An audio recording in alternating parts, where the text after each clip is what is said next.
ओम क्लीं ब्लीं स्वाहा। ओम क्लीं ब्लीं स्वाहा। प्राचीन भारत के पश्चिमी हिस्से में रायपुरा नामक राज्य था। इस राज्य के राजा विक्रम सिंह और रानी सुवर्णलता की कोई संतान नहीं थी। राजा और रानी संतान की प्राप्ति के लिए प्रतिदिन भगवान से प्रार्थना करते रहते थे। महारानी स्वर्णलता, हमारे राज्य में हर कोई सुखी है। हमारे पास किसी चीज की कोई कमी नहीं है। कमी है तो केवल एक संतान की। हमारे विवाह को पूरे 15 वर्ष हो चुका है, किंतु हमारा एक भी संतान नहीं है। इतने बड़े राज्य का कोई उत्तराधिकारी नहीं है। बस यही चिंता की बात है। मुझे क्षमा कीजिए महाराज, इस चिंता का कारण मैं हूँ जो इतने वर्षों में मैं आपको एक संतान नहीं दे पाई। नहीं महारानी, इसमें आपकी कोई दोष नहीं है। शायद ईश्वर ही नहीं चाहता कि हमारे भाग्य में कोई संतान हो। तुम अपने आप को दोषी मत मानो। आपके आने से ही हमारे राज्य में इतनी शांति आई है। एक दिन एक आरक्षी उनके महल में आए। महाराज, आपसे मिलने कोई आरक्षी आए हैं। तुम उन्हें आदरपूर्वक स्थान ग्रहण करवाओ, मैं अभी आता हूँ। प्रणाम गुरुदेव, कैसे आना हुआ? मैं बहुत दूर से यात्रा कर रहा हूँ पुत्र। तुम्हारे महल को देखा तो सोचा कुछ देर यहीं पर विश्राम कर लेता हूँ, उसके बाद आगे बढ़ूंगा। तुम्हारे राज्य में सब कुछ ठीक तो चल रहा है ना? हाँ गुरुदेव, हमारे राज्य में बहुत शांति है। आप जैसे गुरुजनों की कृपा से सब कुछ कुशल मंगल है। केवल एक समस्या है गुरुदेव, हमारे विवाह को 15 वर्ष हो चुका है, किंतु हमारा कोई संतान नहीं है। तुम्हारे इस समस्या का समाधान अब होने वाला है पुत्र। मैं तुम्हें आशीर्वाद देता हूँ, 1 वर्ष बाद तुम्हें पुत्र की प्राप्ति अवश्य ही होगी। वह ऋषि राजा को आशीर्वाद दिया कि उनके जीवन में जल्द ही एक पुत्र का आगमन होगा, और कुछ देर विश्राम करने के बाद वह चला गया। कुछ महीनों बाद महाराज, महारानी ने एक सुंदर पुत्र को जन्म दिया है। रानी सुवर्णलता ने एक सुंदर पुत्र को जन्म दिया। महल में खुशी की लहर दौड़ गई और राजा विक्रम सिंह ने पूरे राज्य में मिठाई बंटवाई। इसका नाम मानस, हाँ, इसका नाम मानस ही होगा। उन्होंने अपने पुत्र का नाम मानस रखा। देखो सुवर्णलता, आखिरकार हमें एक पुत्र की प्राप्ति हो ही गई। और पूरे राज्य में जश्न मनाया गया। इस राज्य में सभी प्रसन्न थे, किंतु इस राज्य के महामंत्री धुरसिंह प्रसन्न नहीं थे। मैंने तो सोचा था कि राजा विक्रम सिंह की कोई संतान नहीं होगी तो मेरे पुत्र को इस राज्य का राजा बनाऊंगा, किंतु यहाँ तो महारानी ने एक पुत्र को जन्म दिया है। अब मेरी योजना असफल हो रहा है। कुछ तो करना होगा। मैं ऐसे हाथ पे हाथ रखकर नहीं बैठ सकता। महामंत्री राजकुमार मानस के जन्म के बाद अपनी योजना की असफलता महसूस किया और धीरे धीरे मानस के प्रति ईर्ष्या करने लगा। महामंत्री ने युवराज मानस को कई बार नुकसान पहुंचाने की कोशिश किया, लेकिन कड़ी पहरेदारी के कारण वह कुछ न कर पाया। और ऐसे ही कुछ साल बीत गए और युवराज थोड़ा बड़ा हो गया। साथ में महामंत्री की ईर्ष्या और बढ़ने लगा।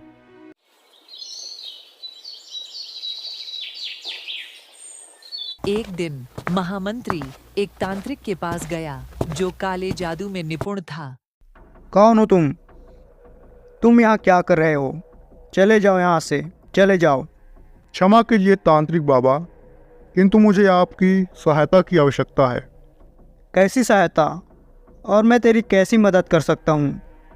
तांत्रिक बाबा, मैं इस राज्य का महामंत्री हूँ। अगर आप मेरी सहायता करेंगे तो मैं आपको इतना धन दूंगा जितना आप सोच भी नहीं सकते। बस आप मेरी एक मदद कर दीजिए। अच्छा, ऐसी बात है तो बताओ क्या करना है? आप कुछ ऐसा कीजिए तांत्रिक, जिससे महाराज के पुत्र मानस की मृत्यु हो जाए। अब धन की चिंता मत कीजिए, मैं आपको धन धान्य से नहला दूंगा। बस तुम ये काम करके दे दो। तांत्रिक ने अपनी काली जादू से कुछ मंत्र पढ़े और एक हार निकाला। यह एक ऐसा जहरीला हार है जिसे मैंने अपनी काला जादू से बनाया है। अगर तुम इसे महाराज के पुत्र को किसी तरह पहना दो तो वह धीरे धीरे बीमार होते जाएगा और 6 महीने के बाद बहुत कमज़ोर हो जाएगा, जिस कारण से उसकी मृत्यु हो जाएगा। ये लो, लेकिन ध्यान रहे इस बात को गुप्त रखना। अगर यह बात महाराज को मालूम हो गया तो मुझे जीवित नहीं छोड़ेगा। हाँ हाँ, तुम इसकी चिंता मत करो, मैं तुम्हारे लिए 1000 स्वर्ण मुद्राएं भिजवा दूंगा। महामंत्री वहां काला जादू वाला हार लेकर महल पहुंचा। अब इस काली जादू वाली हार को किसी दिन युवराज मानस को पहनाना पड़ेगा, लेकिन कब? हाँ, अभी कुछ दिनों बाद युवराज का जन्मदिन आने वाला है। उसी दिन मैं यहाँ हार युवराज को भेंट कर दूंगा और पहना दूंगा। किसी को कुछ शक भी नहीं होगा। हाँ, ऐसा ही करूंगा।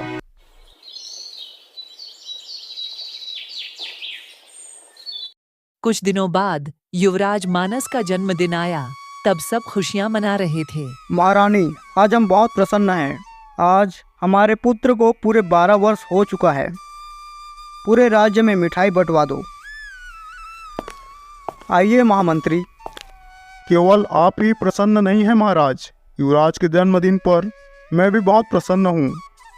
महाराज, आप आज्ञा दे तो मैं युवराज के लिए युवराज के जन्म दिवस पर उसके लिए एक हार के रूप में छोटा सा भेंट लाया हूँ। क्या मैं इसे अपने हाथों से युवराज को पहना सकता हूँ? इसमें आज्ञा की क्या बात है महामंत्री जी, अवश्य पहनाइए। आप हमारे शुभ चिंतक हैं। ये तो कितना सुंदर है, ये मुझे बहुत पसंद आया महामंत्री जी। मानस ने खुशी खुशी हार पहन लिया। कुछ दिनों बाद माँ, पिताजी, मुझे कुछ ठीक नहीं लग रहा है। क्या हुआ बेटा, तुम्हें क्या हुआ? पता नहीं, मगर कुछ अजीब सा लग रहा है। तुम चिंता मत करो बेटा, ये ठीक हो जाएगा। मानस की तबीयत खराब होने लगी और वह कमजोर होता चला गया। राजा और रानी ने बहुत से वैद्यों और पंडितों को बुलाया, लेकिन कोई फायदा नहीं हुआ। मानस की स्थिति दिन ब दिन खराब होती जा रही थी। देखिए महाराज, हमें इतनी मुश्किलों के बाद तो हमें संतान की प्राप्ति हुआ था, और अब यह क्या हो रहा है? 1 महीने गुजर गए हैं, किंतु हमारे पुत्र अभी तक स्वस्थ नहीं हुआ है, और दिन के बीतने के साथ साथ उसकी तबीयत और बिगड़ रही है। अब कुछ करते क्यों नहीं? अब मैं क्या करूं स्वर्णलता? मैंने हमारे राज्य के सभी वैद्यों और पंडितों को तो दिखा चुका हूं, फिर भी कुछ नहीं हो रहा। पता नहीं हमारे पुत्र को किसकी नज़र लग गई है। महाराज, आपको याद है जब हमारा कोई संतान नहीं था, तब 13 वर्ष पूर्व एक ओरशी बाबा हमारे महल में आए थे, और उसके आशीर्वाद से ही हमने हमारे पुत्र मानस को जन्म दिया था। क्यों ना उसी बाबा से हमारे पुत्र को एक बार दिखाएं। हाँ, तुम ठीक कह रही हो स्वर्णलता। वह ऋषि बाबा तो सिद्ध पुरुष हैं। उसके पास अवश्य ही हमारे पुत्र को ठीक करने का कोई न कोई उपाय तो होगा ही। राजा ने अपने सैनिकों से उस आर्षि बाबा का पता लगवाया और राजा और रानी स्वयं उसके पास गए। बताओ पुत्र, कैसे आना हुआ? क्या समस्या है? गुरुदेव, आपके आशीर्वाद से 12 वर्ष पूर्व हमें एक पुत्र की प्राप्ति हुई, किंतु अभी 1 महीने से उनकी तबीयत बिगड़ती जा रही है। हमने अपने राज्य के सभी वैद्यों और पंडितों से इलाज कराकर देख लिया, किंतु उसके तबीयत में कोई सुधार नहीं आ रहा है। पता नहीं गुरुदेव, हमारे पुत्र को कौन सी बीमारी हुई है। प्रतिदिन वह और कमज़ोर होते जा रहा है। आप कृपया इसका कोई इलाज बताइए। जरा ठहरो पुत्र, मैं अपनी विद्या से पता लगाता हूँ क्या हुआ है। आर्षि ने अपनी सिद्धि से सब कुछ समझ गया। तुम्हारे पुत्र पर काला जादू का असर है राजन। शीघ्र इस काले जादू को नहीं हटाया गया तो युवराज की मृत्यु भी हो सकती है। हमें क्या करना होगा गुरुदेव? तुम्हारे पुत्र के गले में जो हार है वह एक जहरीला काला जादू से बनाया गया हार है। अगर वह हार युवराज के गले से नहीं निकाला गया तो उसकी तबीयत इसी तरह प्रतिदिन खराब होती जाएगी। इसलिए उस हार को निकालकर तोड़कर फेंक देना, और मैं कुछ जड़ी बूटी दूंगा, वहाँ उसे खिला देना। युवराज धीरे धीरे स्वस्थ होने लगेगा। जी ठीक है, गुरुदेव। राजा और रानी महल पहुंच गए और राजा ने मानस के शरीर से हार को निकालकर उसे तोड़ दिया। यह हार तो महामंत्री ने ही युवराज को दिया था। इसका मतलब महामंत्री ही इसके पीछे है। महामंत्री, आपने ही यह हार युवराज को दिया था। बताइए क्या कारण है जिस वजह से तुम युवराज की जान लेने वाले थे। हमने तो आपको अपना विश्वास पात्र माना था, किंतु आपने हमें धोखा दिया है। मुझे क्षमा कीजिए महाराज। दरअसल मैं चाहता था कि युवराज की मृत्यु के बाद अब इस राज्य का राजा मेरे पुत्र को बना दे। यह सोचकर मैंने यहाँ सब किया। मुझे क्षमा कीजिए, मैं ऐसा दोबारा नहीं करूँगा। ऐसी गलती मुझे नहीं करनी चाहिए थी। इस गलती का कोई क्षमा नहीं मिलेगा महामंत्री। आपकी वजह से हमारे पुत्र की मृत्यु हो जाती। तुम्हें और तुम्हारा जिसने इस योजना में मदद किया था वह तांत्रिक को फांसी की सजा दी जाएगी। धीरे धीरे राजकुमार मानस की सेहत सुधरने लगी और वह पुनः स्वस्थ हो गया।